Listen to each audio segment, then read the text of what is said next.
sobrang hirap po kasi po. Sobrang nakakaawa itong si Dara at aminado po kay Kalinga Prab. Ano nga ba ang nagpapahirap kay Dara?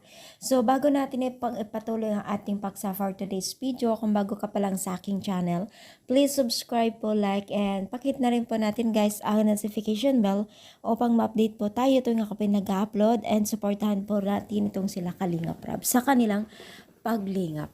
So naging usap-usapan nga po ang pag-amin at aminado talaga ni Dara, si Dara kay Kalinga Prab na ikinagulat naman ito ni Kalinga Prab na talagang hirap na hirap din pala itong si Dara talaga sa kanyang pamumuhay, no, sa bilang pagiging isang ganap na tatay at nanay po sa kanyang kapatid, at sobrang nga daw po nahirapan dahil instead nga nagpapahinga po siya ay pagdating po sa school ay naglalaba, naghuhugas, nagluluto at nag-aasikaso po sa kanyang kapatid at maging na rin po sa kanilang pagkain. So, kumbaga ang kanyang ginagawa daw ay parang gawain isang magulang biglang isang ina na, kumbaga nagiging isang hindi na siya naging dalaga, kumbaga direct to nanay na po siya. Pero bagamat po man ay nagpapasalamat pa rin po itong si Dara dahil nandyan po sila Kalinga Prab na patuloy na nagmamahal po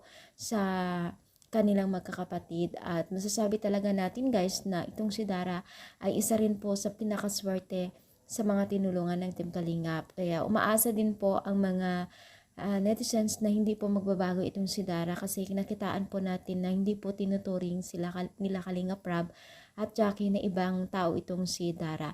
So sana nga ay may mga iba pa pong matutulungan ng Team Kalingap gaya po kay Dara na talagang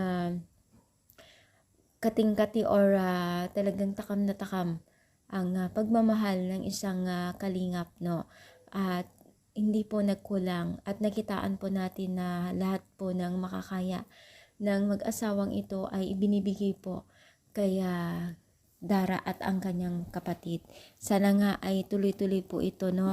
Sabi naman po ni Kalinga Prab ay habang nandyan tayo at habang may nanonood ay tuloy-tuloy lamang po ang pagbibigay po nila ng tulong sa mga kabataan at iba pa pong kahit hindi kabataan, basta qualified po. Pero ngayon kasi guys, focus po ang Team Kalingap sa kabataan, kasi nga po ay pag-aasa ng bayan, at habang nakikitaan naman po nila ng kasipagan ay talagang ipagpapatuloy ito ng Team Kalingap. So ano yung masasabi dito sa ating pag-support today's video? I-comment lang po at palike na rin po. Thank you.